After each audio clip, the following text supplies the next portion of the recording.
अपनी विरासत को खोजना या तो बहुत कठिन काम होता है, बड़ा श्रमसाध्य होता है, या फिर बेहद आसान।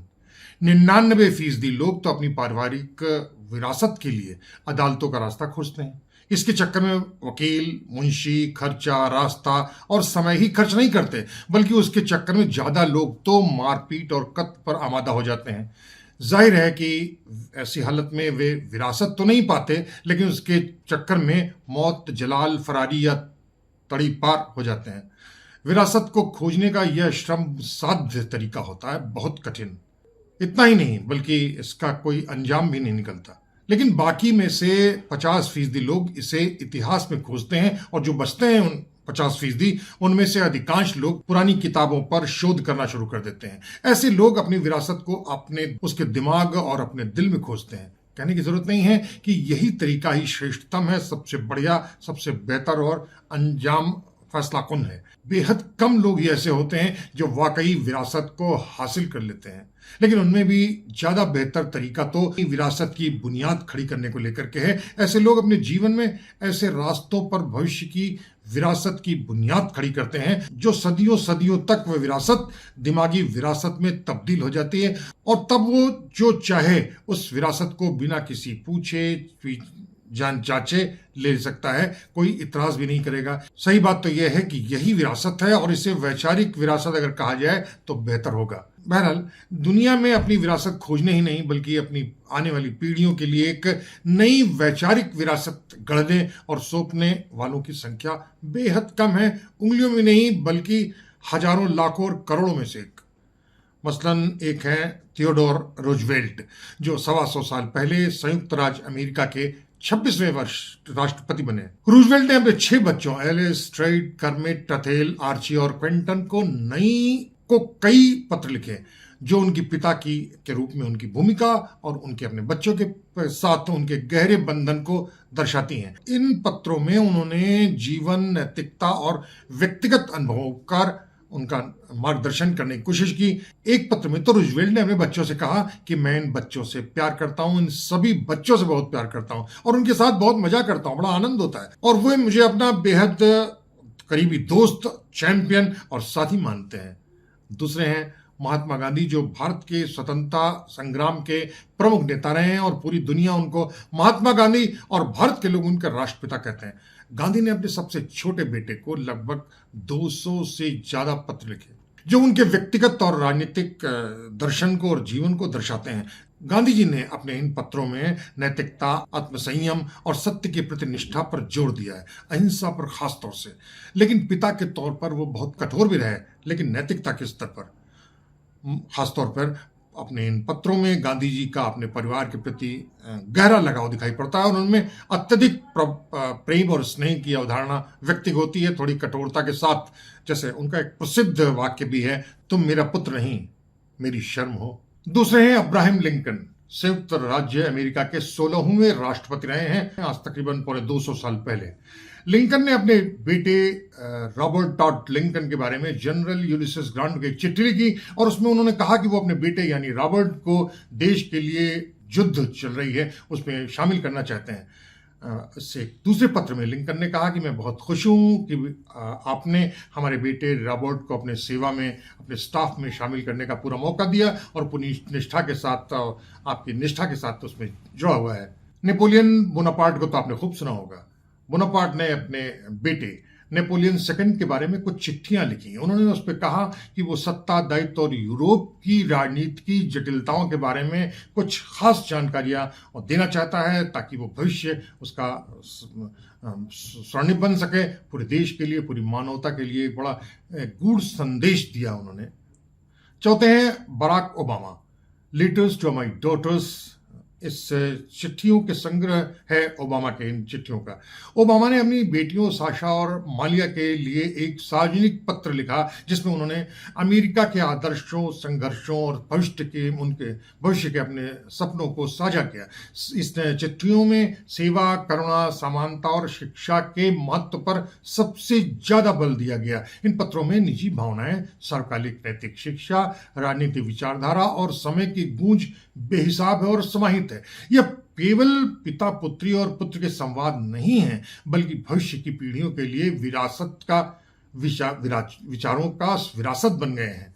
और पांचवें हैं नेल्सन मंडेला, जिन्होंने जेल से अपनी बेटी जिंजी मंडेला को कई चिट्ठियां लिखी। नस्ल भेद के दौरान, गोरों के शासन के दौरान मंडेला 27 वर्षों तक जेल में रहे और अपनी बेटियों के दौरान उन्होंने कई चिट्ठियां लिखी। भावनात्मक पक्ष ये था उस चिट्ठियों के बारे में जिनमें पिता का गहन प्रेम, राजनीतिक संघर्ष और नैतिक शिक्षा का एक जबरदस्त समावेश था। उन्होंने अपनी बेटी से माफी मांगी कि वे अपने साथ बचपन में समय नहीं दे सकते, कि उनके लिए देश सर्वाधिक महत्वपूर्ण था। लेकिन अपनी विरासत को अपनी मानवीय और वैचारिक संपदा और विरासत में तब्दील करने में सर्वोच्च साबित हुए हैं जवाहरलाल नेहरू, भारत के पहले प्रधानमंत्री और स्वतंत्रता संग्राम के जबरदस्त नेता। नेहरू जी ने अपनी बेटी इंदिरा गांधी को 1928 में पत्र लिखा, जब वो केवल 10 साल की थी। ये पत्र इतिहास, विज्ञान, जीवन के मूल्यों पर जबरदस्त थे और केंद्रित, और इन पत्रों ने इंदिरा जी के बौद्धिक विकास में जबरदस्त भूमिका निभाई है। हिंदी में मुंशी प्रेमचंद द्वारा पिता के पुत्र पत्री के नाम के उसे अनुवाद किया गया। बाद में letters from a fathers to his daughters के नाम पे वो छापा गया। इंदिरा गांधी सब 10 साल की थी और कुल 30 पत्रों में इंसान का समावेश था चिट्ठियों के तौर पे। 1928 में मसूरी से इलाहाबाद में इंदिरा जी को कई चिट्ठी लिखे गए, जिनमें इतिहास, सभ्यताओं, विज्ञान और जीवन मूल्यों की सरल और सुंदर व्याख्या की थी उन्होंने, नेहरू जी ने। बाद में उन्हें पुस्तक के रूप में प्रकाशित किया गया। इतना जबरदस्त चिट्ठियां थी वो। नेहरू जी के इन पत्रों में एक ग्लोबल सिटीजन की छवि गढ़ने की भी एक कोशिश है। हैरत की बात है कि नेहरू जी के बाद भारत के किसी भी प्रधानमंत्री ने ऐसा अद्भुत प्रयास करना तो दूर, उसके बारे में सोचने के लिए कोई क्षमता भी नहीं जुटाई। इसलिए नेहरू जी आज भी बेमिसाल हैं, अद्भुत हैं, और उनका कोई वास्तव में कोई एक ऐसा व्यक्तित्व है जो कहीं कहीं दिखाई नहीं पड़ता पूरे विश्व में।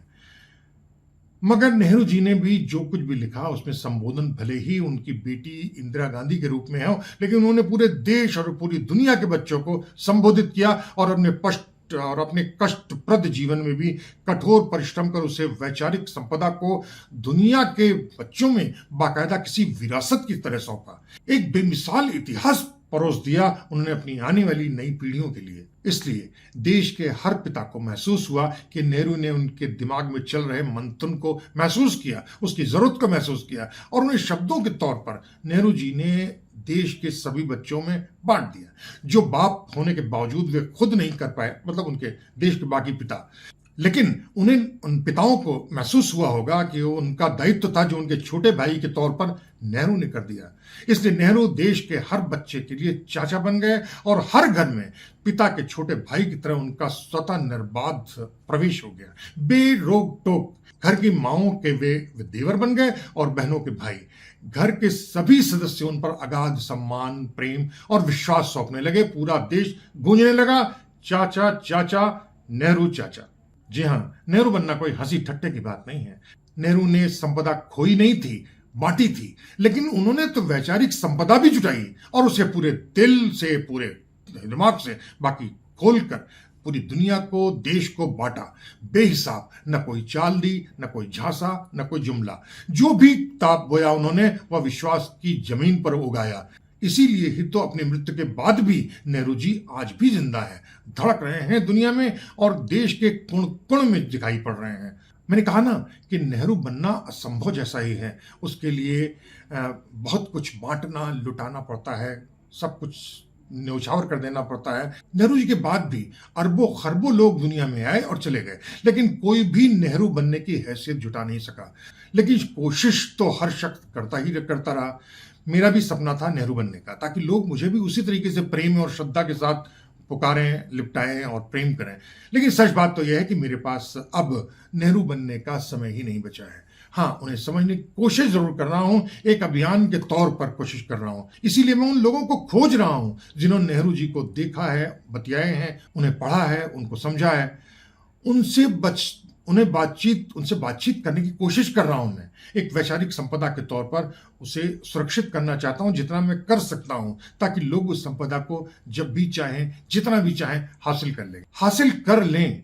ऐसे अभियान के तहत मैंने यूपी के विभिन्न जिलों के साथ ही साथ बिहार, दिल्ली, छत्तीसगढ़, मध्य प्रदेश और राजस्थान की पवित्र भूमि को छुआ है, प्रणाम किया है और वहां के लोगों से नेहरू जी के बारे में लंबी बातचीत की है। सभी ने नेहरू जी के बाद अगाध श्रद्धा जाहिर की है। हाँ, कुछ लोगों ने सम्मान तो बहुत किया है, लेकिन उसकी निंदा भी की है। मेरी कोशिश है कि मैं अपने इस अभियान में देश के अधिकांश लोगों तक पहुंच सकूं, बिना किसी आग्रह के, बिना किसी दुराग्रह के। आज नेहरू जी की पुण्यतिथि है। मेरी यह कोशिश है कि नेहरू जी के विभिन्न आयामों को छूते हुए बाकायदा एक वार्तालाप श्रृंखला को तब्दील करूं, एक कड़ी की तरह एक हार बनाऊं।